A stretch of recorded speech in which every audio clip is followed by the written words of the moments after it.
Tarot healing വിത്ത് ശ്രീ രുദ്രയിലേക്ക് ഏവർക്കും സ്വാഗതം. ഇന്ന് 3 കാർഡുകൾ റീഡിങ്ങിനായിട്ട് എടുത്തിട്ടുണ്ട്. അത് ഈ മാർച്ച് മാസം എങ്ങനെ, ഇന്ന് 5-ാം തീയതി, അടുത്ത 5-ാം തീയതി വരേക്കും എങ്ങനെയാണ് എന്നുള്ളതിനെ കുറിച്ചിട്ടുള്ളതാണ്. ആദ്യത്തെ കാർഡായിട്ട് നമുക്ക് കിട്ടിയിരിക്കുന്നത് ദ ഹെർമിറ്റ് എന്ന കാർഡാണ് കിട്ടിയിരിക്കുന്നത്.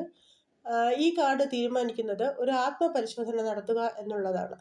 അത് ജോലിയിലോ അല്ലെങ്കിൽ മറ്റുള്ള കാര്യങ്ങളിലോ ആവാൻ സാധ്യതയുണ്ട്, ബിസിനസ്സിലോ ഒക്കെ ആകാനായിട്ടുള്ള സാധ്യത കാണുന്നുണ്ട്. പുതിയ തീരുമാനമെടുക്കുമ്പോൾ ചിലപ്പോൾ നിങ്ങൾ ഒറ്റയ്ക്കിരുന്ന് ആലോചന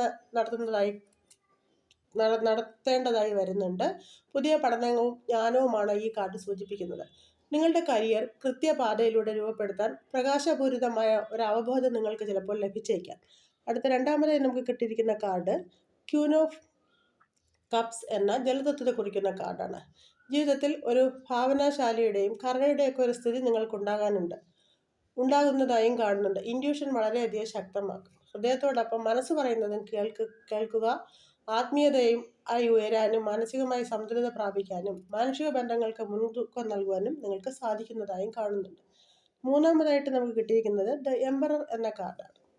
മാർച്ച് മാസത്തിൽ നിയന്ത്രണം, അത് കരിയറിലായാലും ലൈഫിലായാലും നിയന്ത്രണം നിങ്ങളുടെ കയ്യിൽ നിക്ഷിപ്തമായിരിക്കുവാൻ സാധ്യത കാണുന്നുണ്ട്.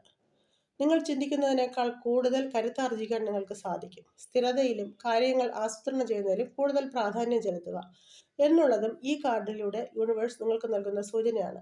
ഈ 3 കാർഡുകളിലൂടെ ലഭിക്കുന്ന സൂചന മാർച്ച് മാസത്തിൽ ആത്മപരിശോധന, വികാരപരമായ ഇടപെടലുകൾ, നിയന്ത്രണം എന്നിവയ്ക്ക് പ്രാധാന്യം കൊടുക്കേണ്ടതായി വരും. കരിയറിൽ ഒരു അന്തരീക്ഷം, അതായത് അന്വേഷണത്തിൻ്റെ ഘട്ടത്തിലേക്ക് ചിലപ്പോൾ കടക്കേണ്ടി വരും. പുതിയ പദ്ധതികൾ തുടങ്ങുന്നതിന് മുൻപ് കൂടുതൽ പഠനം, ആലോചന ഇവ വേണ്ടി വരുന്നതായും കാണുന്നുണ്ട്. നിങ്ങളുടെ ഇപ്പോഴത്തെ തൊഴിലിൽ നിന്ന് ഒന്ന് മാറി നിന്ന് അവലോകനം ചെയ്യേണ്ടതായി കാണുന്നുണ്ട്.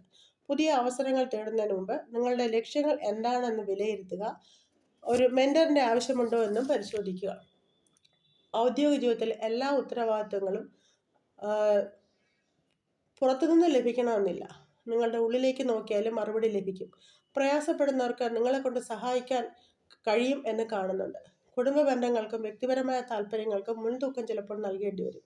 ഈ മാസം നിങ്ങൾക്ക് ശാസ്ത്രീയമായ ആസൂത്രണവും സ്ഥിരതയും നിയന്ത്രണവും ആവശ്യമാണ്. വ്യക്തിപരമായ തീരുമാനങ്ങളിൽ കുറച്ച് സിസ്റ്റം ആൻഡ് സ്ട്രക്ചർ വേണ്ടിവരും. ലൈഫിലോ കരിയറിലോ കൂടുതൽ ഉത്തരവാദിത്വം ഏറ്റെടുക്കേണ്ടി വന്നേക്കാം. ബിസിനസ്സിലോ ജോബിലോ ലീഡർഷിപ്പ് റോളിൽ എത്താനുള്ള സാധ്യതയും കാണുന്നുണ്ട്. എല്ലാ കാര്യങ്ങളും ഒരു ദീർഘകാല അളവിൽ നോക്കി കാണുക, ചെയ്യുക. അനിശ്ചിതത്വങ്ങളെ ഒഴിവാക്കാൻ സ്ട്രക്ചർ ആൻഡ് ഡിസിപ്ലിൻ ആവശ്യമുണ്ട്.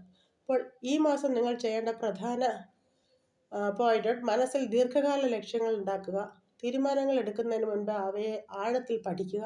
ആത്മവിശ്വാസത്തോടെ ഉത്തരവാദിത്തങ്ങൾ ഏറ്റെടുക്കുക. വികാരപരമായ സന്തുലിതാവസ്ഥ നിലനിർത്തുക. ഈ റീഡിംഗ് നിങ്ങൾക്ക് എല്ലാവർക്കും ഉപകാരപ്രദമായി എന്ന് വിശ്വസിക്കുന്നു. എൻ്റെ ചാനൽ സബ്സ്ക്രൈബ് ചെയ്യുവാനും ലൈക്ക് ചെയ്യുവാനും മറക്കരുത്. അടുത്ത റീഡിങ്ങിലൂടെ കാണുന്നത് വരെ ഏവർക്കും ശുഭകരമായ ഒരു മാസം ആശംസിക്കുന്നു. നന്ദി, നമസ്കാരം.